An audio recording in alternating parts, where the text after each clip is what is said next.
11:04 de la mañana, seguimos en Velocidad Argentina, arrancamos la segunda hora. Uri Friedman, ¿la temperatura cómo está? Sigue todo igual, ¿no? 18 grados, cielo nublado. La temperatura, a ver, yo ya te voy a confirmar, me preocupa más que la temperatura que sigue el pronóstico de lluvia. 18.6. Todavía no se largó, ¿no? Exactamente igual. Lo tenemos acá con nosotros a Hernán Caram, integrante de Fundación Éforo, y podemos decir casi como una voz autorizada para decir qué está pasando en la calle. Perdón, y que viene con un pedido además.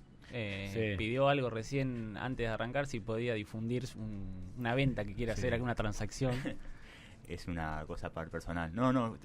Ayer innové en Mercado Libre, nunca había probado lo de publicar un vehículo. Un vehículo para vender, así que vamos a ver cómo funciona eso. Sin promoción, ¿eh? Bien. Sin promoción. Baja exposición, como dice, que prácticamente es nula. No, pero se vende, ¿eh? ¿Se vende? Se vende. Bueno, es un gol, cualquier cosa. ¿De qué año? 2012. ¿Cuántos kilómetros? Guerrero. Es un auto guerrero. Sí. No te deja pata, pero ni ahí. Sí. Hernán, ¿cómo andas tanto tiempo? Miren, acá andamos. Gracias por invitarme otra vez. ¿Qué nos traes hoy?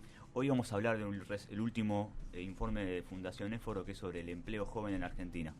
Es una forma que nosotros tenemos de abarcar lo que el mercado de trabajo o el mundo del trabajo, como nos gusta decirlo a nosotros, y notar las diferencias estructurales que se dan a los jóvenes contra los adultos, es decir, cómo funcionan las dinámicas de exclusión y inclusión cuando se tratan de poblaciones jóvenes y poblaciones adultas. Nosotros hicimos un informe en base a lo que hay disponible. Ustedes estaban hablando recién hace un poquito de la Agencia de Acceso a la Información Pública. Está complicado acceder a información, a datos recientes, desagregados, y entonces los manejamos con la EPH el primer trimestre del año pasado, lo cual no es un trimestre, es un trimestre particular. Ahí se empiezan a ver los primeros coletazos y efectos de la devaluación del 120%, que eso impacta directamente en el trabajo, el consumo y trabajo. Entonces, para empezar, entendamos que el mundo del trabajo tiene efectos diferenciales. Impacta de una manera a los adultos, distinta manera hombres y mujeres adultas, e impacta distinto en la población joven. Para nosotros los jóvenes van entre los 18 y 25 años. Y esto es una nota que sacamos hace poquito en base al informe, que está teniendo relevancia porque evidentemente no hay políticas de empleo. Mucho menos de formalidad. No, de formalidad. De formalización de trabajo no existen. Y de articular la relación de secundarios o títulos universitarios o gente con títulos universitarios con el mercado laboral no existen. Entonces nos pareció relevante traer algunos datos para comprender la situación de esta población. Bueno, a ver. ¿Empezamos? Empezamos con el recorrido. Bueno, según la EPH, aproximadamente la población que va entre 18 y 25 años son 5,7 millones de habitantes. 6. Porque la EPH no es censal. Es un poquito menos que la totalidad del país. De esos, el 45% está ocupado y el 55% está inactivo.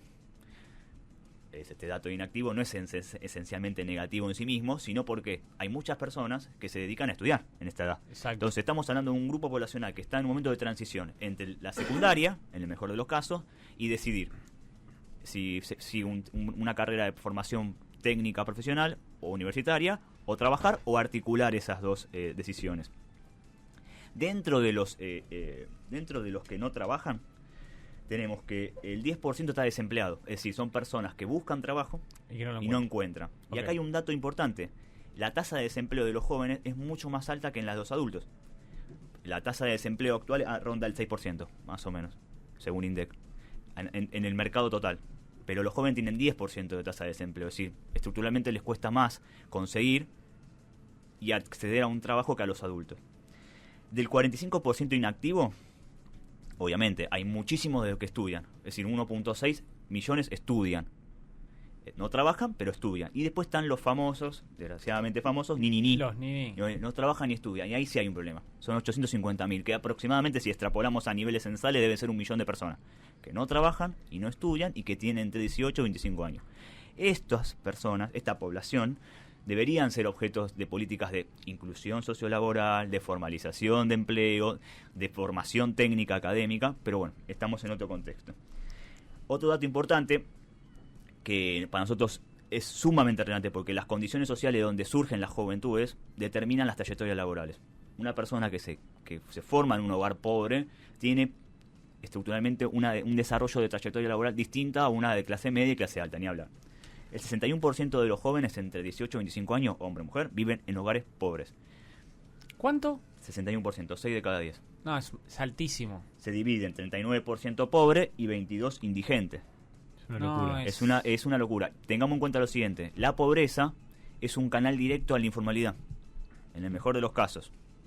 Y una vez que cuando la primera experiencia en el mercado laboral de las personas es un empleo formal, un trabajo formal, es muy probable que la próxima experiencia sea también un empleo formal. Es más fácil reproducir las trayectorias de la informalidad que salir de la informalidad. Claro. Porque se empiezan a achicar los universos de conocimiento sobre qué es un trabajo.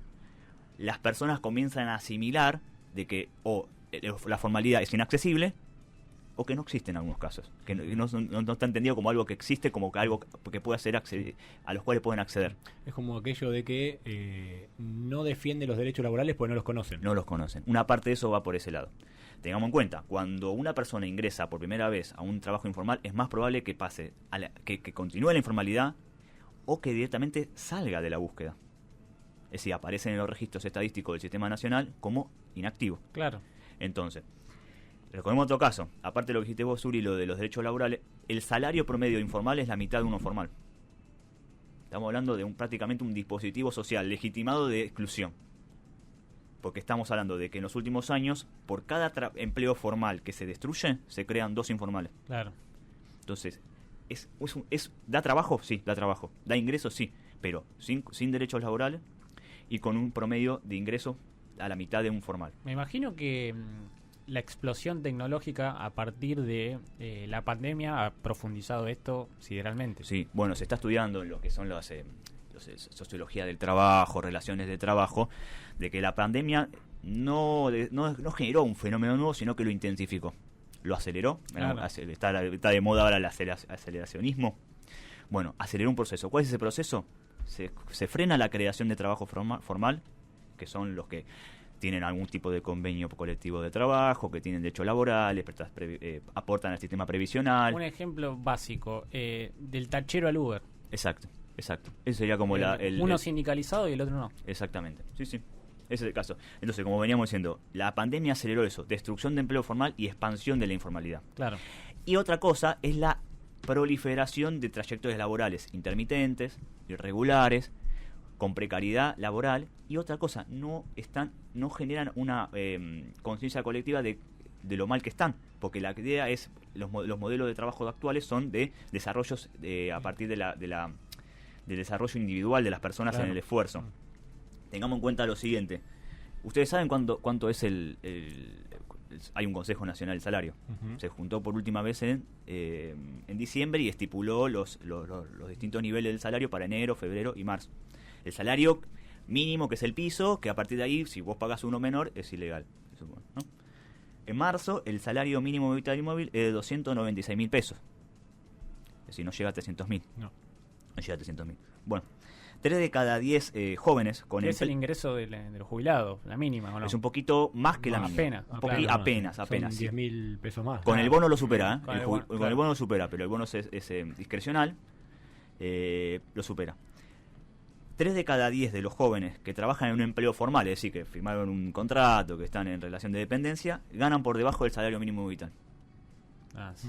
Y 4 de cada 10 de los que trabajan en empleo informales ganan por debajo del salario mínimo vital. Estamos hablando de menos de 300.000 pesos. Esto se puede, digamos, la pregunta es ¿cómo hacen jornadas laborales de cuánto? La cosa es que hay subocupación. Claro.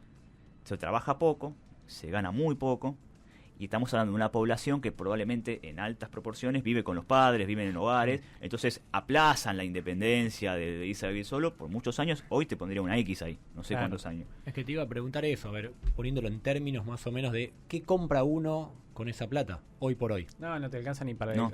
No te alcanza. En el caso, está estudiado de que lo que acabas de decir vos, vale tan poco lo que ganás, es decir, tu esfuerzo, tu trabajo, tus horas, tu tiempo, vale tan poco que es un consumo esporádico y efímero en cualquier cosa. Se estudia que se está mucho, por ejemplo, las aplicaciones de Uber, de Caifa, la mayoría, los usuarios que más lo usan son los chicos más jóvenes. Claro. Es decir, no hay proyección de ahorro, de proyección de mejorar salarialmente. Sería como ver el gustito inmediato. El gustito inmediato o quemar la guita. Claro. Para decirlo de término, porque el ahorro en pesos no tiene sentido financiero, el acceso a dólares con 300.000 pesos es poco, lo consumo. Claro, entonces, patino. ¿Es posible linkear eso también a que prácticamente, por ejemplo, mi generación, yo nací en el año 96, yo no sé lo que es vivir plenamente sin inflación, yo usando dinero, yo utilizando dinero.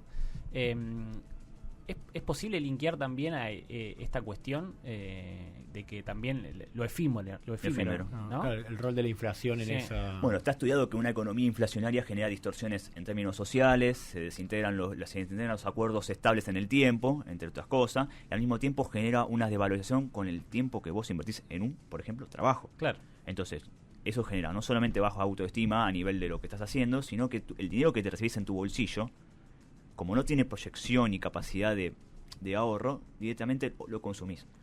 Entonces generás una cultura de consumo, no por el consumo en sí mismo, sino para no perder financieramente el valor que tenés en el bolsillo hoy. Estás empujado a consumir rápidamente lo que tenés, porque nacimos y crecimos y nos desarrollamos en una economía inflacionaria, con distintos niveles, para no perderlo. Claro. Porque vos sabés lo que vas a comprar hoy, tal vez mañana compras menos. En la conciencia argentina funciona ese tipo de dinámicas. Más como decís vos, en determinadas generaciones, más aún en los empleos informales, que no tienen garantizado actualizaciones salariales en un marco de convenio colectivo. Claro. No, tremendo el panorama. ¿Algo más? Sí, tengo algo más positivo. Desolador, porque la idea, claro, es como la idea de alguna manera es disputar algunos sentidos que están establecidos y algunos apoyarlos, es decir, la educación, la formación educativa, la secundaria, que está tan criticada, que a veces está tan descuidada. Bueno, es un factor determinante para conseguir un trabajo.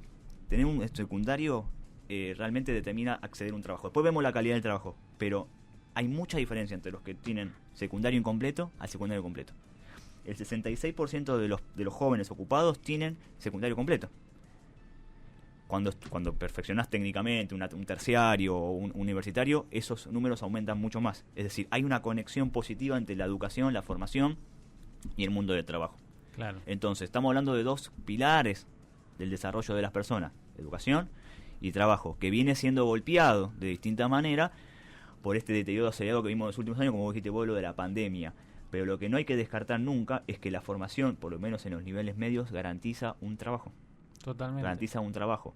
No es lo mismo ser un profesional técnico o un académico. No, trabajar en un comercio nomás te van a pedir un CV con el secundario completo. Exactamente. Prácticamente no tendrías acceso a... Bueno, sigue habiendo trabajos para menores de 18 años y sigue habiendo salarios que se pagan por debajo del salario mínimo intermóvil. Claro. El secundario es como un escudo a eso. Relativo todavía, pero sirve. Bueno, Hernán, muchísimas gracias. Gracias a ustedes por invitarme. Por favor. Seguimos en Velocidad Argentina hasta las 12. Los acompañamos acá con Uri Friedman.